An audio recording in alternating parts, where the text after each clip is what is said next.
Let's try to capture a video on how to order sa kiosk ng McDonald's.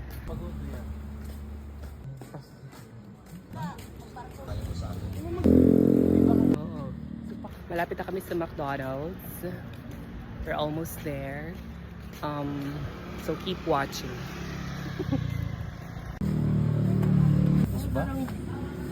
Sorry, this kiosk is closed. Hi po. Available po yung ice cream. Okay. Buy one take one. Hindi ito. Yung burger at fries. Wala bang ganun burger at fries? Yan na lang? Okay.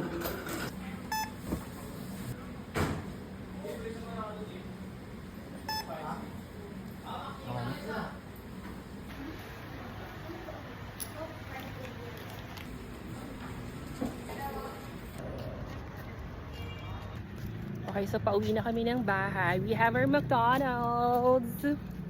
Tapusin ko na yung video kasi medyo mahaba na. Bye.